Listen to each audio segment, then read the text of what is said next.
दोस्तों नमस्कार। राजस्थान प्रशासनिक सेवा की प्रारंभिक परीक्षा पर आधारित है ये वीडियो, और ये वीडियो बहुत ही बड़ा होने वाला है क्योंकि इसमें राजस्थान प्रशासनिक सेवा की प्रारंभिक परीक्षा से संबंधित जितनी भी आपकी जिज्ञासाएं हैं उन जिज्ञासाओं का मैं आपका समाधान करने जा रहा हूँ। तो वीडियो बहुत बड़ा हो सकता है और ध्यान से सुनिएगा। तो सबसे पहले बात करते हैं कि राजस्थान की कला, संस्कृति, साहित्य, परंपरा और राजस्थान की जो विरासत है, जो पहला खंड है, उसमें क्या पूछा जाता है। तो दोस्तों पिछले सालों के पेपर देखने में पता चल रहा है कि महत्वपूर्ण जो स्थल है जैसे कि कालीबंगा है, जैसे कि आहड़ है, इसी तरीके से पुरातात्विक स्थल है, कहाँ पर स्थित है, किस नदी के किनारे स्थित है, किसने खोज की, और महत्वपूर्ण विशेषता, एक या दो जो महत्वपूर्ण विशेषताएं हैं वो आपको अच्छे तरीके से आनी चाहिए। और इसके साथ ही ये जो पेपर है इसके अंतर्गत जो प्राचीन व्यवस्था है, जो प्राचीन सिस्टम है, उसके अंतर्गत राजस्व प्रशासन है, उससे संबंधित शब्दावली जैसे रेख हो गया, कुंता हो गया, बिगोड़ी हो गया, है ना, या पूरबीय हो गए, या जो भी टैक्सेशन से संबंधित जो शब्दावली है उस पर आप अच्छे तरीके से ध्यान दें। पिछले सालों के अंतर्गत ये पूछा जा रहा है। और जो सामाजिक और जो सांस्कृतिक मुद्दे हैं, प्राचीन जो राजस्थान का जो समाज है तो उनसे संबंधित खान पान, रहन सहन से संबंधित जो सवाल है वो भी पूछा जा रहा है। और इस पोर्शन पे तो थोड़ा सा कम ध्यान है, लेकिन अगला जो पोर्शन मैं बताने जा रहा हूँ उस पर बहुत ज़्यादा ध्यान देने की जरूरत है, और उसका दायरा भी बहुत सीमित है, और वो है राजस्थान में राष्ट्रीय आंदोलन। तो राष्ट्रीय आंदोलन के अंदर 1857 की क्रांति, उसके केंद्र कौन कौन से थे, और विशेष रूप से आउवा से संबंधित बहुत ज़्यादा सवाल पूछे जा रहे हैं, जैसे कि सुगाली माता का मंदिर हो गया, मूर्ति हो गई, इसके अलावा जो बिठोड़ो का युद्ध हो गया, चेलावास का युद्ध हो गया, कोटा के अंतर्गत अफसर कौन थे, मेजर बर्टन है। इस तरीके से जो संबंधित सवाल है वो 1857 की क्रांति से संबंधित एक सवाल है जो कि हर साल लगभग पूछा जा रहा है। इसके अलावा प्रजामंडल है, उससे संबंधित प्रजामंडल की स्थापना किसने की, किस साल के अंदर की, और इसके अलावा प्रजामंडल के समय में स्वतंत्र रूप से जो संस्थाएं काम कर रही थी सामाजिक और राजनीतिक एकीकरण का, जनता में जागरूकता के लिए, चाहे संप सभा की बात हो, चाहे साक्षरता से संबंधित कोई भी बागड़ सेवा मंदिर हो, या कोई भी इंस्टीट्यूट हो जो शिक्षण से संबंधित और जागरूकता से संबंधित है, उनकी एक आप लिस्ट बना लीजिए कि 1857 की क्रांति के बाद से लेकर के आज़ादी तक राजस्थान के अंदर ये संस्थाएं काम कर रही थी, इस व्यक्ति ने स्थापना की थी, और ऑफिस यहाँ पर था। तो एक सवाल यहाँ से पूछा जाता है, आप अच्छे तरीके से तैयार कर लीजिए। इसी तरीके से राजस्थान का एकीकरण है, वो तो आप रट ही लीजिए। ऐसा कोई साल नहीं गया जिस दिन राजस्थान का एकीकरण परीक्षा में नहीं पूछा गया। तो उसके लिए आप सारणी बना लीजिए। प्रथम चरण कौन कौन सी रियासतें थी, प्रधानमंत्री कौन सा था, उद्घाटन किसने किया, इस तरीके से एक लिस्ट तैयार कर लीजिए। एक सवाल यहाँ से आता ही है। इसके अलावा राजस्थान के अंदर वास्तुशास्त्र की बात करें तो वास्तुकला के अंतर्गत दुर्ग पूछे जाते हैं। दुर्ग के लिए भी एक लिस्ट बना लीजिए। सबसे पहले तो दुर्ग किसने बनाया, दुर्ग का उपनाम क्या है, ये दुर्ग का प्रकार कौन सा है, जल दुर्ग है, धानवंत दुर्ग है, मरुस्थल दुर्ग है, किस तरीके का जो दुर्ग है उससे संबंधित आप अच्छे थे। इसके अलावा कोई महत्वपूर्ण स्थान है, महत्वपूर्ण तथ्य है, जैसे कि यूनेस्को ने कोई महत्वपूर्ण स्थान दे दिया, अवार्ड ऑफ एक्सीलेंस मिल गया किसी को, या कोई बहुत महत्वपूर्ण तथ्य है तो वो उससे संबंधित आप है। दुर्ग से, दुर्ग के अंतर्गत कोई मंदिर हो गया, दुर्ग के अंदर कोई मीनार हो गई, दुर्ग के अंदर कोई तोप हो गई, इस तरीके से आप लिस्ट बना करके तैयार कर सकते हैं। इसके अलावा अगर बात करूं तो राजस्थान के प्रजामंडल के साथ साथ के अंतर्गत जो प्रमुख स्वतंत्रता सेनानी, उन पे बहुत अच्छे तरीके से आपको आना चाहिए कि प्रमुख स्वतंत्रता सेनानी कौन सा है, उनका उपनाम क्या है, उनका योगदान क्या है, उससे संबंधित जो बातें हैं आपको अच्छे तरीके से आनी चाहिए। इसके अलावा जो महत्वपूर्ण स्मारक है वो आने चाहिए। राजस्थान की जो सांस्कृतिक परंपरा है, विरासतें क्या क्या है राजस्थान की संस्कृति जिन पे हम गर्व करते हैं, तो कालबेलिया हो गया। इसके अलावा और बहुत सारी विरासत है, ना केवल सांस्कृतिक रूप से बल्कि अन्य रूप से जिस पे राजस्थान गर्व करता है, उन विरासत के बारे में आपको पता होनी चाहिए। विशेष रूप से अगर बात करूं पेंटिंग के बारे में, बहुत अच्छे तरीके से पेंटिंग होनी चाहिए।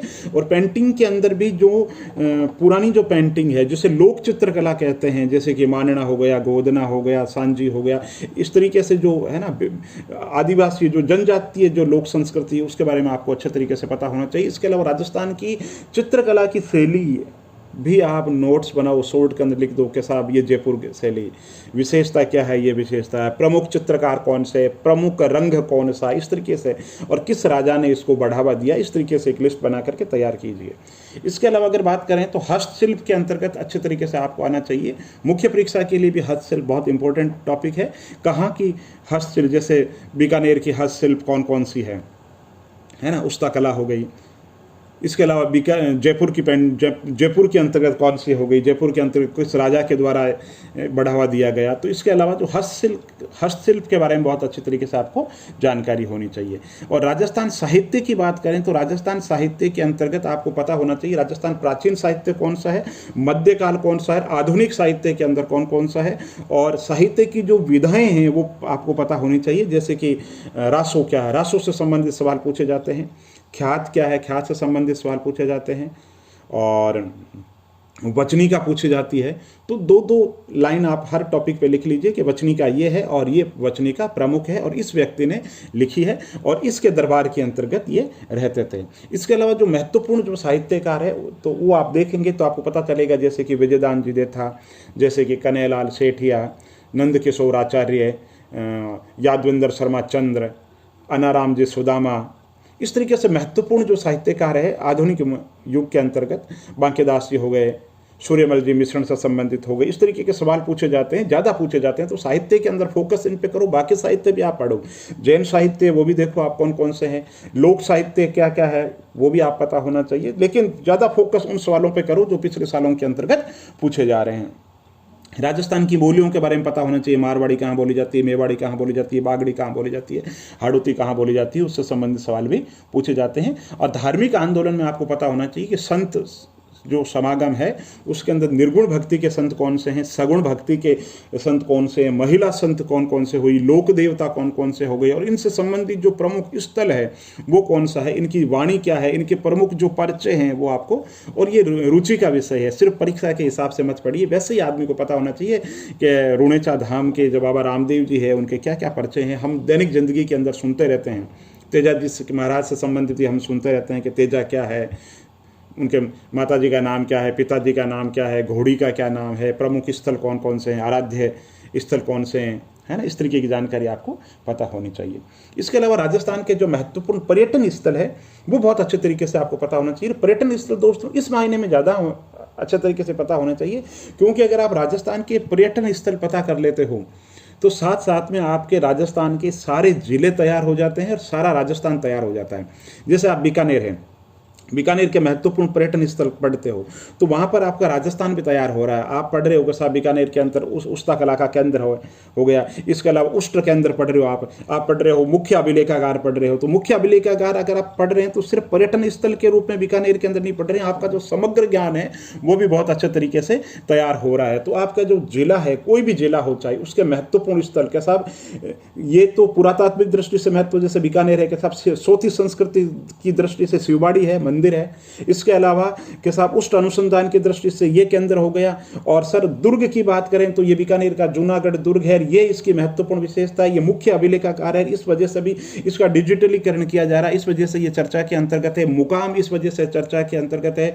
और कोलायत जो है सांख्य दर्शन के प्रतिपादक महर्षि कपिल की तपोभूमि है। तो इस तरीके से अगर रुचि से भी आप तैयार करेंगे तो सारा राजस्थान जो है आपको बहुत अच्छे तरीके से तैयार हो जाएगा।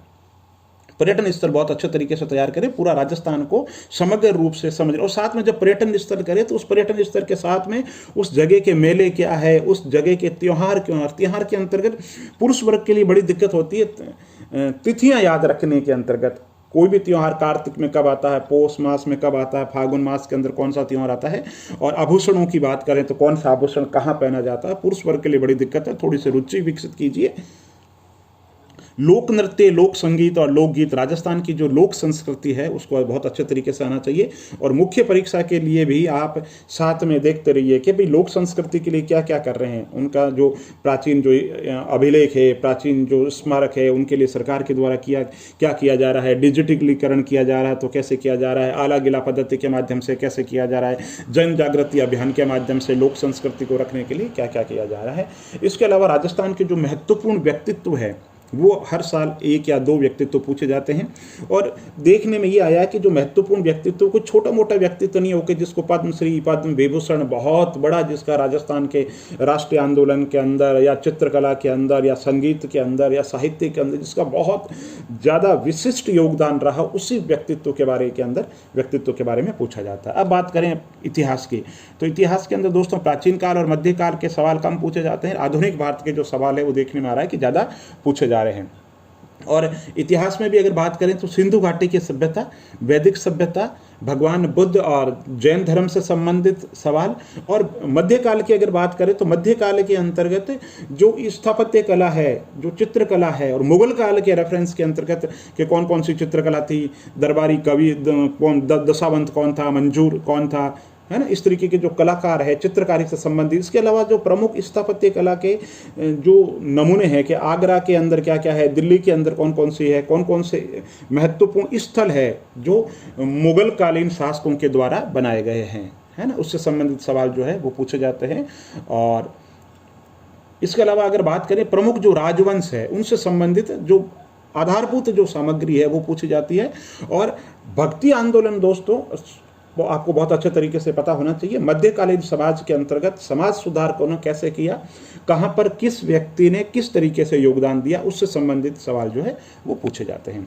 और आधुनिक भारत की बात करें तो आधुनिक भारत पे कांग्रेस की उत्पत्ति से लेकर के 1857 की क्रांति, कांग्रेस के सम्मेलन, गरम दल नरम दल, और स्वराज पार्टी की स्थापना, असहयोग आंदोलन, और 1919 का एक्ट, 1935 का एक्ट, 1937 के अंदर जो सरकारें बनी वो कहाँ सरकारें बनी, कितनी जगह कांग्रेस की सरकारें बनी, कितनी मिली जुले सरकारें बनी। इसके अलावा सीक्वेंस के अंदर अगस्त प्रस्ताव, क्रिस प्रस्ताव, कैबिनेट मिशन, इसका सीक्वेंस है जो वो पूछ लेते हैं। ये बहुत अच्छे तरीके से आपको आना चाहिए। आधुनिक भारत के समय के अंदर विशेष रूप से समाज सुधारकों की बात करें, ब्रह्म समाज हो गया, आर्य समाज हो गया, उससे संबंधित जो सवाल है बहुत अच्छे तरीके से पूछे जा रहे हैं। सामाजिक सुधार पे आप उनकी पत्रिकाएं, उनका साहित्यिक योगदान, उससे संबंधित सवाल बहुत अच्छे तरीके से करें।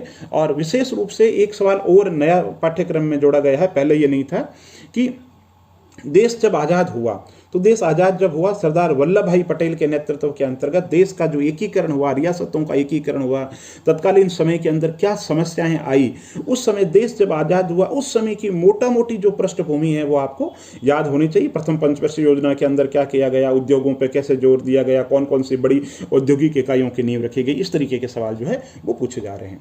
और भूगोल की बात करें दोस्तों तो भारत का भूगोल के जो सवाल है वो ज़्यादा पूछे जा रहे हैं, और विश्व के जो भूगोल है उसके सवाल थोड़े से कम पूछे जा रहे हैं। अगर विश्व के भूगोल की बात करें तो पर्वत, पठार, मैदान और सौर मंडल पे अच्छी जानकारी होनी चाहिए आपको। और वन्य जीवन और जैव विविधता के लिए कौन कौन से कार्यक्रम चलाए जा रहे हैं, पर्यावरण सम्मेलन और पर्यावरण से संबंधित स्टॉकहोम सम्मेलन पे पूछ लेते हैं, कभी रियो डी जेनेरो पे पूछ लेते हैं, कभी नगोया सम्मेलन पे पूछ लेते हैं। तो पर्यावरण के विकास के लिए जो प्रमुख संस्थाएं काम कर रही है उनके बारे में आपको अच्छे तरीके से पता होना चाहिए। पर्यावरण के लिए कौन कौन से कानून है, जैसे वन महोत्सव से संबंधित सवाल है वो पूछ लेते हैं। प्रमुख इंस्टीट्यूट और प्रमुख व्यक्तित्व है जो वो पूछे जाते हैं। और भारत के भूगोल की बात करें तो भारत का जो भौगोलिक विभाजन है वो अच्छे तरीके से आना चाहिए। और भौगोलिक विभाजन से संबंधित जो शब्दावली है, मानसून से जो संबंधित शब्दावली है वो अच्छे तरीके से आना चाहिए। भारत के जो प्रमुख उद्योग धंधे हैं, है ना, और भारत में कृषि की जो स्थिति वो अच्छे तरीके से तैयार कीजिए, क्योंकि ये भारत की अर्थव्यवस्था का भी कॉमन टॉपिक है। प्रमुख उद्योग, तो प्रमुख उद्योग के लिए आप लिख लीजिए, सूती वस्त्र उद्योग सबसे पहले कब स्थापित किया गया, किसको मैनचेस्टर कहते हैं, किसको क्या कहते हैं, उपमाएं क्या है, इस तरीके से आप एक शॉर्ट के अंदर तैयार कर लीजिए, जो ना केवल आपके प्रारंभिक परीक्षा में काम आएगा, मुख्य परीक्षा के हिसाब से भी आपके लिए बहुत ज़्यादा यूजफुल हो सकता है। जैसे कि लौह इस्पात उद्योग है तो कुल्टी के अंदर पहले फैक्ट्री हुई, फिर इसको हो गया, फिर टिस्को हो गया, भद्रावती के अंदर हो गया, सलेम के अंदर हो गया, प्रमुख कारखाने हो गए, किसकी सहायता से स्थापित किए गए, किस में राउरकेला किसकी सहायता से स्थापित हुआ। तो इस तरीके से आप एक लिस्ट बना करके अच्छे तरीके से तैयार कर सकते हैं। इसके अलावा देश का जो इंफ्रास्ट्रक्चर है, सड़क है, परिवहन, उसके बारे में बहुत अच्छे तरीके से पता होना चाहिए। विशेष रूप से अगर बात करें तो भारत के अंदर जो सड़क परियोजनाएं हैं उनके लिए भारत सरकार के द्वारा, राज्य सरकार के द्वारा कौन कौन सी स्कीम चलाई जा रही है बहुत अच्छे तरीके से आपको पता होना चाहिए। ऊर्जा, एनर्जी बहुत अच्छे तरीके से पता होनी चाहिए। सौर ऊर्जा के क्या क्या स्रोत है, तापीय ऊर्जा के क्या क्या है, इस तरीके के, और क्या कैपेसिटी है, क्या योगदान है, टोटल थर्मल का योगदान है तो कितना योगदान है, सौर ऊर्जा का कितना योगदान है, ये सवाल बहुत ज़्यादा पूछे जाते हैं। इसी तरीके से अगर और भूगोल की अगर बात करें दोस्तों, भूगोल के अंदर मैप पर बहुत विशेष ध्यान दें। मैप के अंदर आपको एक एक चीज़ पता होनी चाहिए। भारत का भौगोलिक विभाजन है तो आपको पता होना चाहिए सह्याद्री कहाँ पे, अन्नामलाई जो पहाड़ी है वो कहाँ पे, मैप के अंदर भारत के प्रमुख जिलों के बारे में आपको पता होना चाहिए कि ये जिला यहाँ पर लगभग मोटा मोटी मैप के अंदर यहाँ पे है। वो भारत के चाहे कृषि हो, चाहे भारत के उद्योग धंधे हो, चाहे परिवहन हो, चाहे बहुउद्देशीय परियोजनाएं हो, सबके बारे में मैप में पता होना चाहिए कि ये परियोजनाएं हैं। जैसे आपसे पूछ ले भाखड़ा नांगल परियोजना, तो आपको मैप के अंदर अच्छे तरीके से पता होनी चाहिए। बहुउद्देशीय परियोजनाओं से संबंधित एक सवाल जो है वो भी पूछा जाता है।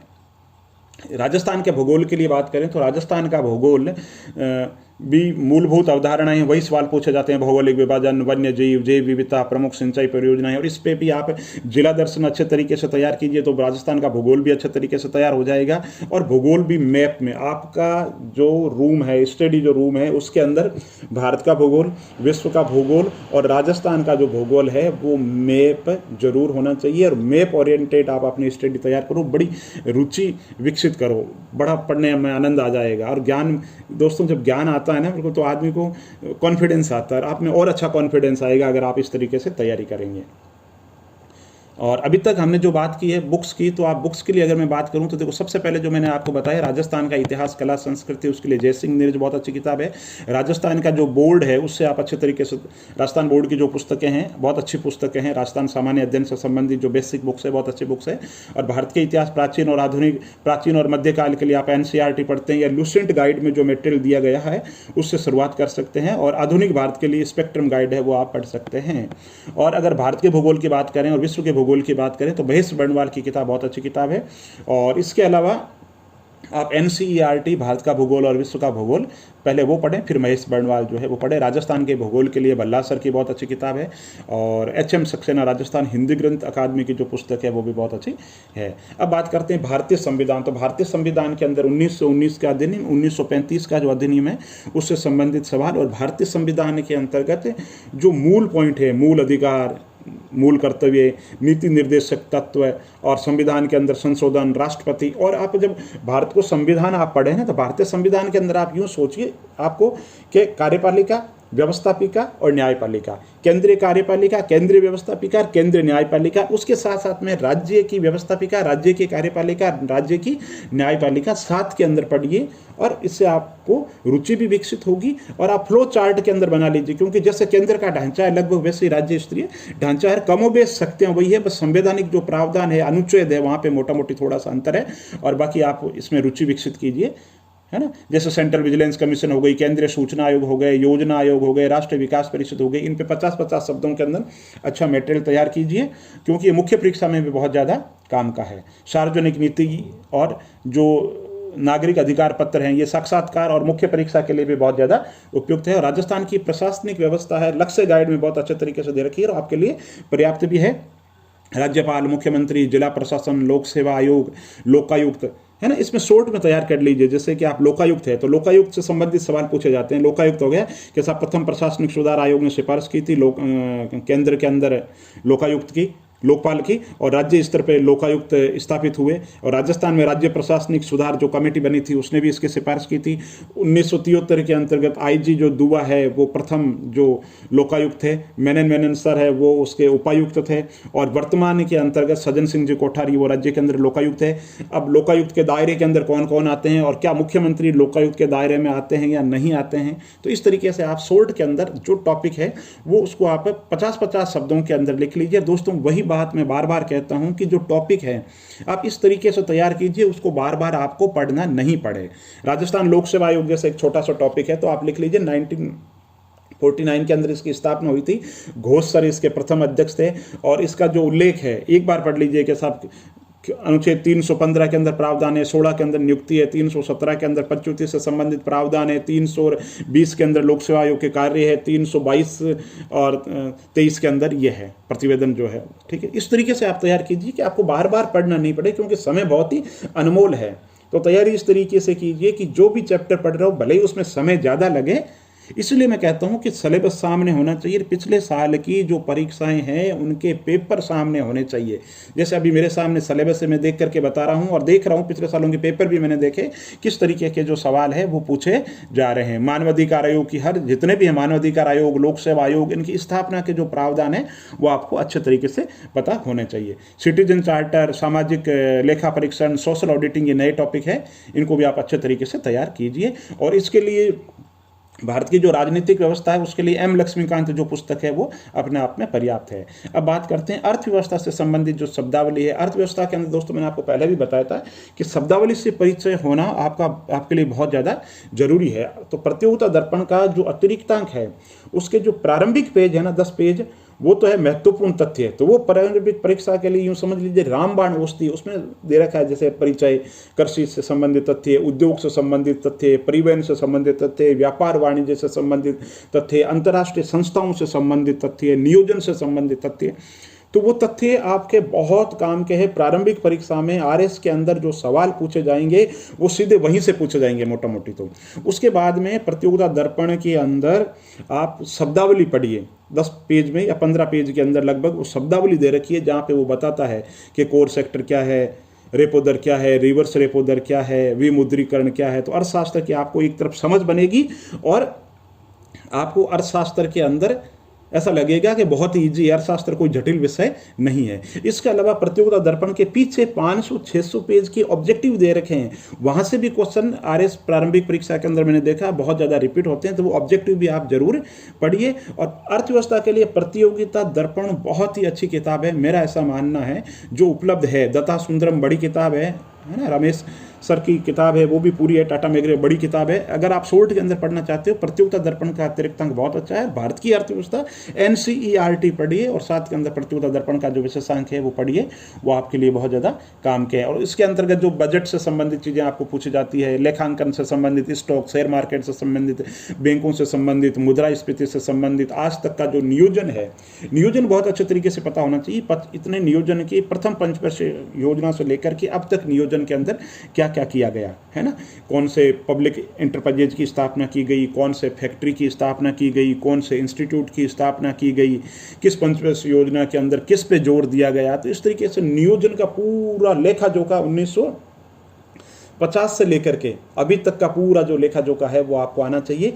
और ये मुख्य परीक्षा में भी बहुत काम आएगा। साक्षात्कार के अंदर भी आपकी जो समझ विकसित करने में बहुत ही यूजफुल है, क्योंकि आपसे पूछा जाएगा पिछले इतने सालों के अंदर भारतीय लोकतंत्र के अंदर आर्थिक रूप से हमने क्या खोया क्या पाया है। तो एक विहंगम दृष्टि आपके पास में अच्छे तरीके से होनी चाहिए। तो प्रारंभिक परीक्षा के लिए भी पिछले इतने सालों के अंदर भारतीय अर्थतंत्र ने, भारतीय अर्थव्यवस्था ने क्या क्या पाया है, उसकी एक मोटा मोटी जो रूपरेखा है वो आपके पास में होनी चाहिए इसी तरीके से। और इसके लिए मैंने बताया किताब जो है वो सबसे अच्छी किताब है प्रतियोगिता दर्पण का विशेषांक। और ये कि ये टॉपिक जो है अर्थव्यवस्था की मूलभूत विशेषताएं हो गई, कृषि, उद्योग धंधे, बुनियादी इंफ्रास्ट्रक्चर, महिलाओं के विकास के लिए, बच्चों के विकास के लिए कौन कौन से प्रोग्राम चले जा रहे हैं। तो राजस्थान की अर्थव्यवस्था के लिए लक्ष्मीनारायण आथुराम का सर की जो किताब है बहुत ही काम की है। और इसके साथ ही राजस्थान सरकार के द्वारा जो प्रकाशित आर्थिक समीक्षा जो सवाल है वहाँ से बहुत ज़्यादा सवाल पूछे जाते हैं, क्योंकि बहुत ज़्यादा ऑथेंटिक है, बहुत ज़्यादा है ना प्रामाणिक है। तो क्या सवाल पूछे जाते हैं वहाँ से कि प्रति व्यक्ति आय क्या है, गरीबी का जो अभी रेशियो है तो गरीबी का क्या प्रतिशत है ना, कोऑपरेटिव मूवमेंट के अंदर के कौन कौन से इंस्टीट्यूट है, उद्योगों के लिए कौन कौन सी स्कीम चलाई जा रही है, सरकार के द्वारा आर्थिक क्षेत्र के अंदर कौन कौन से नवाचार किए जा रहे हैं, कौन कौन सी फ्लैगशिप स्कीम चलाई जा रही है। और एक प्रारंभिक परीक्षा में ये देखने के अंदर आ रहा है बहुत पुरानी योजनाओं की बजाय जो नई जो फ्लैगशिप जो स्कीम है उससे संबंधित सवाल बहुत ज़्यादा पूछे जाते हैं। तो राजस्थान सरकार द्वारा प्रकाशित जो आर्थिक समीक्षा है उसको आप संक्षेप के अंदर कर लीजिए, उसको 10 पेज के अंदर कर लीजिए, महत्वपूर्ण तथ्य करके आप उसको डायरी के अंदर लिख लीजिए, आपके लिए बहुत ज़्यादा काम के हैं। 5-6 सवाल आपको वहाँ से उस आर्थिक समीक्षा से आपको मिल जाएंगे। और राजस्थान के समसामयिक मुद्दों की अगर बात करें और तो उसके लिए या भारत के जो समसामयिक मुद्दे उसके अंदर महत्वपूर्ण व्यक्तित्व आपको पता होना चाहिए, उससे संबंधित 2-3 सवाल पूछे जाते हैं। और महत्वपूर्ण व्यक्तित्व भी वो जिसमें से कोई जिनका बहुत असाधारण योगदान रहा हो वो सवाल जो पूछे जाते हैं। इसके अलावा प्रमुख पुस्तक जो 1 साल के अंदर बहुत ज़्यादा चर्चा में रही है, आयोग कौन से बन गए, कमेटी कौन से बन गई, इससे संबंधित सवाल पूछे जाते हैं। जो बड़े पुरस्कार है ना, जैसे फिल्मों की बात करें तो फिल्मों के अंदर आपके ऑस्कर जो अवार्ड है वो किसे मिला ये पूछा जाता है। इसके अलावा भारत रत्न से संबंधित अवार्ड है, जनरल अवार्ड जो है वो पूछे जाते हैं। पद्मश्री जो पुरस्कार है वो पूछे जाते हैं। फिल्म की बात आई तो फिल्म में नेशनल अवार्ड जो है वो आना चाहिए। दादा साहब फाल्के पुरस्कार वो पता होना चाहिए। और साहित्य के अंदर जो ज्ञानपीठ पुरस्कार उसके बारे में पता होना चाहिए। बिड़ला फाउंडेशन के जो प्रमुख पुरस्कार है वो पता होना चाहिए। खेल कूद के अंदर सरकार खेल कूद की अगर बात करें तो ओलंपिक के अंदर राष्ट्रमंडल के अंदर क्या हो रहा, खेल कूद के अंदर असाधारण योगदान जिन व्यक्तित्व व्यक्तित्व का रहा है, हर फील्ड से 2-2, 3-3 महत्वपूर्ण जो व्यक्तित्व है वो आपको पता होना चाहिए। और खेल कूद के अंदर भी जो राजीव गांधी खेल रत्न पुरस्कार है, ऑस्ट्रेलियन ओपन है या फ्रेंच ओपन है, जो प्रमुख पुरस्कार है वो आपको पता होना चाहिए। और इसके अलावा पुरस्कारों के अंतर्गत भारत के जो महत्वपूर्ण व्यक्ति जिनको आज तक नोबेल मिला है, जिनका असाधारण योगदान रहा है देश और दुनिया के अंदर, उससे संबंधित आपको पूरी जानकारी होनी चाहिए। किस क्षेत्र के अंदर मिला, क्या उनका योगदान था, तब उनको ये पुरस्कार मिला। और इसके अलावा चुनाव से संबंधित जो लोकसभा के अंदर चुनाव के अंदर पार्टी, बड़ी पार्टी कौन सी है, कितनी सीटें मिली, राष्ट्रीय दल कितने हैं, राज्य स्तरीय दल क्या है, राज्य विधानसभा की स्थिति क्या है, हु इज हु, केंद्र के अंदर महत्वपूर्ण पदों पर कौन है, नियंत्रक महालेखा परीक्षक कौन है, संघ लोक सेवा आयोग का अध्यक्ष कौन है, मुख्य सूचना आयुक्त कौन है, अति महत्वपूर्ण जो नियुक्तियां हैं वो सवाल जो है आपसे जरूर पूछे जाते हैं। भारत की विदेश नीति से संबंधित जो सवाल, जो सम्मेलन है वर्तमान के अंदर, पिछले 1-2 साल के अंदर जो सम्मेलन है चर्चा के अंदर है, उन सम्मेलन से संबंधित पूछे जाते हैं। यूएनओ और उससे संबंधित जो प्रमुख यूएनओ से संबंधित और यूएनओ से संबंधित जो संस्थाएं हैं उनसे संबंधित जो सवाल है वो भी पूछे जाते हैं। तो इस तरीके से पिछले सालों के प्रश्न पत्र को आप देखिए, आपको खुद को पता चल जाएगा कहां से सवाल पूछे जा रहे हैं और कैसे सवाल पूछे जा रहे हैं, उसके अनुरूप ही आपको रणनीति बनानी है। और विज्ञान प्रौद्योगिकी के अगर सवाल है तो विज्ञान प्रौद्योगिकी के अंदर पिछले सालों के अंदर मैंने पेपर देखे तो दोस्तों आपने देखा होगा कभी भी ये सवाल नहीं पूछा कि विमा क्या है, मात्रक क्या है, या आर्किमिडीज का सिद्धांत है, कभी नहीं पूछा। एवोगाद्रो की जो परिकल्पना है वो भी कभी नहीं पूछी। रदरफोर्ड का मॉडल नहीं पूछा, नील्स बोर मॉडल नहीं पूछा। हम इस तरीके दुनिया भर की चीज़ें रटते रहते हैं, तो उस तरीके के सवाल नहीं पूछे जा रहे हैं दोस्तों। बहुत ही स्तरीय सवाल पूछे जा रहे हैं। सवाल कैसे पूछे जा रहे हैं, जो दैनिक जिंदगी से जुड़ी हुई चीज़ है, जो एक आम व्यक्ति से अपेक्षित है। हम आम व्यक्ति का मतलब ये तो नहीं कह सकते कि सब 8वीं पास कोई व्यक्ति को ही पता हो। आम व्यक्ति से मतलब जो पढ़ा लिखा व्यक्ति है, जो अखबार पढ़ता हो, जो समसामयिक आसपास में घट रही घटनाओं के बारे में पता हो। अब एक अनपढ़ आदमी है, उसको तो है ना पता नहीं हो विडोल परीक्षण, चूंकि आप पढ़े लिखे हैं तो आपको तो पता होना चाहिए। रोजमर्रा के आसपास की जिंदगी में हमें पता चलता है कि टाइफाइड टेस्ट हो जाए तो टाइफाइड हो जाए तो विडोल टेस्ट का परीक्षण होना चाहिए। इसके अलावा जो प्रमुख रिपोर्ट्स है, हमारी ब्लड में प्रॉब्लम हो तब कौन कौन सी रिपोर्ट होती है, हार्ट से संबंधित कौन कौन सी रिपोर्ट होती है, पाचन तंत्र के बारे में, मानव शरीर की जो मूल समझ है आपको बहुत अच्छे तरीके से पता होना चाहिए। प्रोटीन्स क्या है, विटामिन क्या है, सूक्ष्म मात्रिक जो तत्व है वो क्या है, प्रमुख बीमारियां क्या है, उनका प्रमुख इलाज क्या है। और विशेष रूप से अगर बात करें तो स्पेस जो टेक्नोलॉजी है, अंतरिक्ष प्रौद्योगिकी है, उसके अंदर जो प्रमुख उपग्रह है उनका जो प्रक्षेपण है, व्यावसायिक प्रक्षेपण क्या किया जा रहा है, अभी हाल ही के अंदर किस उपग्रह का प्रक्षेपण किया गया, नैनो टेक्नोलॉजी के अंदर क्या हो रहा, बायोटेक्नोलॉजी को लेकर के सरकार क्या है, बायोटेक्नोलॉजी के अंदर क्या प्रयोग हो रहे हैं। इसके अलावा मानव जीनोम जो परियोजना है उससे संबंधित है, बीटी कॉटन से संबंधित हो गया, ट्रांसजेनिक जो पौधे हैं उससे संबंधित जो सवाल है वो पूछे जा रहे हैं। पर्यावरण से संबंधित सवाल बहुत ज़्यादा पूछ रहे हैं, क्योंकि हमारे दैनिक जिंदगी के अंदर पर्यावरण की जो भूमिका है वो बहुत ज़्यादा बढ़ती जा रही है। तो जल प्रदूषण हो गया, वायु प्रदूषण हो गया, ध्वनि प्रदूषण हो गया।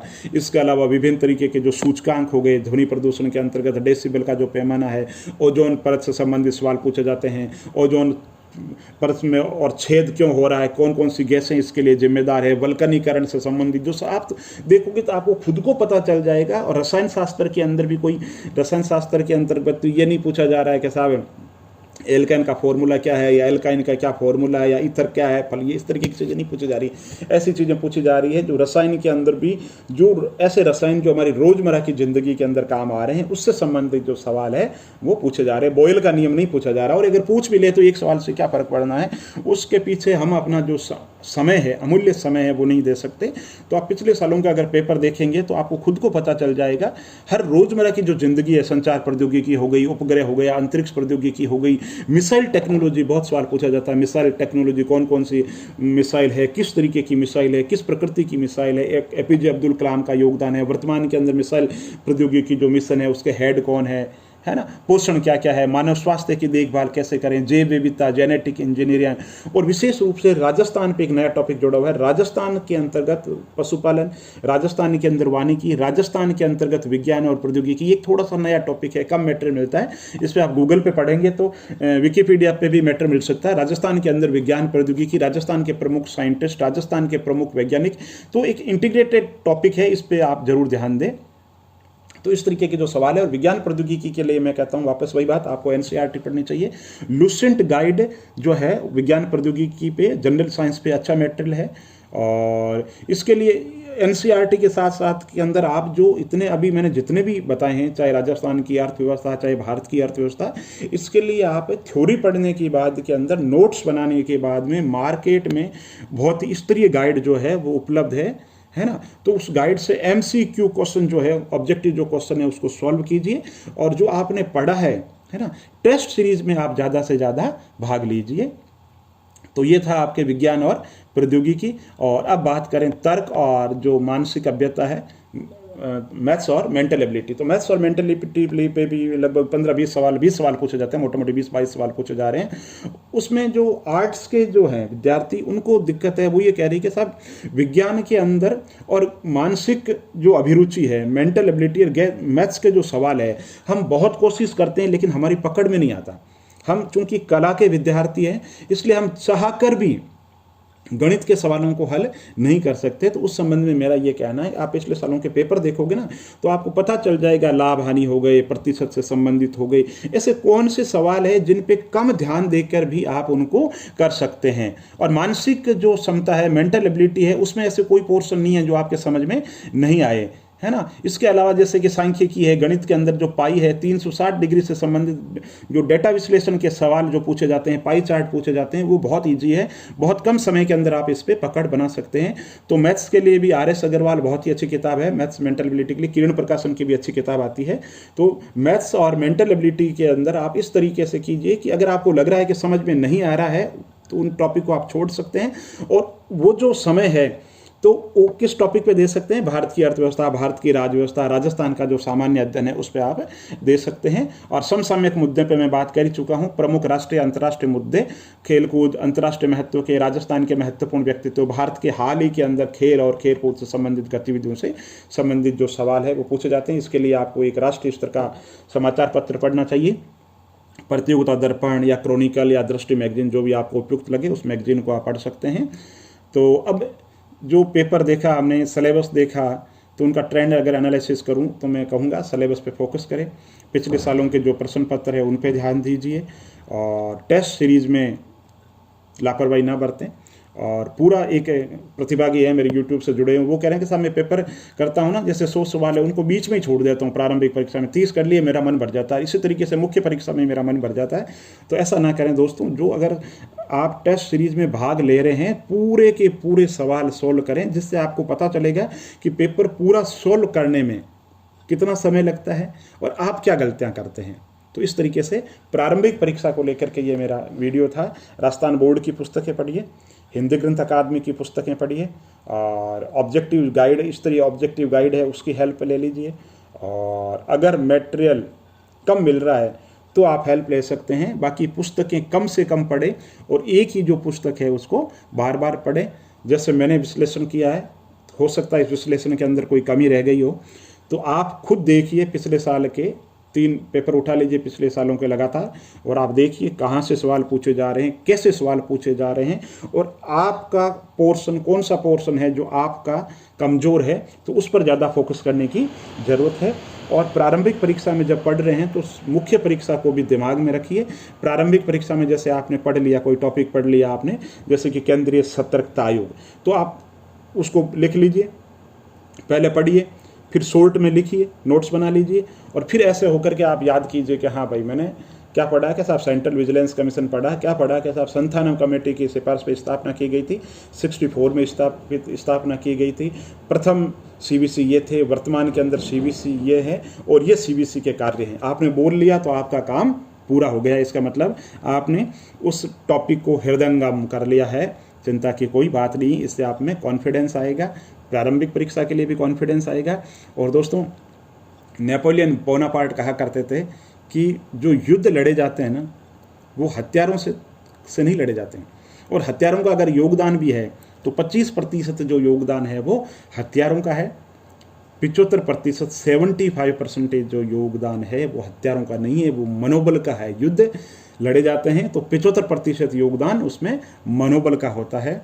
तो निराशा से दूर रहिए, नकारात्मक बातों से दूर रहिए। कोरोना काल है, ये टल जाएगा, वैकेंसी आएगी, बहुत जल्द आएगी, लेकिन आप अपना जो योद्धा धर्म है, जो छात्र धर्म है, जो विद्यार्थी का धर्म है, उस धर्म को निभाइए और निष्काम भाव से, बिना किसी दुनिया की परवाह किए, बिना किसी परिणाम की परवाह किए आप है ना अपनी तैयारी कीजिए। और दोस्तों, हर बार की तरह एक बार तो वापस कहता हूँ, कल्पना संसार से दूर रहें। मैंने 2012 के अंदर किसी एक विद्यार्थी को आरएस के लिए, प्रारंभिक परीक्षा के लिए पढ़ाया, तो वो मेरे से पूछता कि सर मेरा आरएस में सिलेक्शन हो जाएगा, मेरी जाति के लोग आएंगे, मेरे को बहुत सिफारिश के लिए कहेंगे। मैंने कहा कोई बात नहीं, पोस्टिंग बाहर करवा लेना। तो उन्होंने कहा नहीं सर, वहाँ भी आ जाएंगे लोग, दुनिया स्वार्थी है, सिफारिश करके पहुँच जाएगी, मैं जातिवाद में विश्वास नहीं रखता, मैं ये काम नहीं करूँगा। ठीक है, उसका दोस्तों सिलेक्शन नहीं हुआ।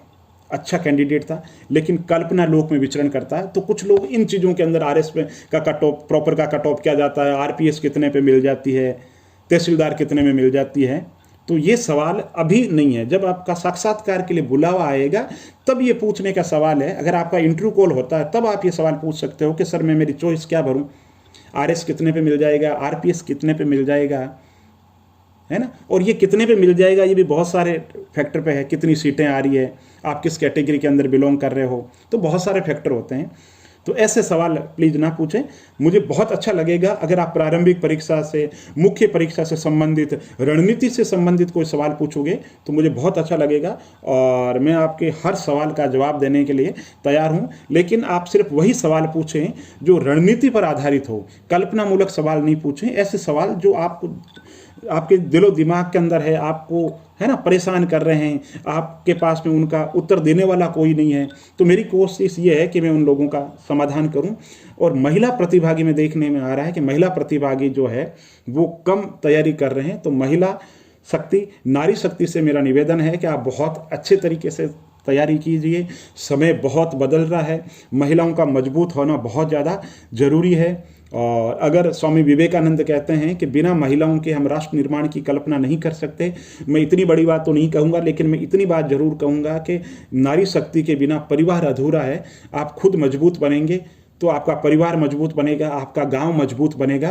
तो अच्छे तरीके से तैयारी कीजिए, और उम्मीद करता हूं महिला वर्ग की तरफ से सवाल और जो सुझाव और जो प्रतिक्रिया है ज़्यादा मुझे देखने को मिलेगी। और बहुत बहुत धन्यवाद। चैनल को लाइक कीजिए, वीडियो को आगे शेयर कीजिए अगर अच्छा लगे तो। पुनः बहुत बहुत धन्यवाद।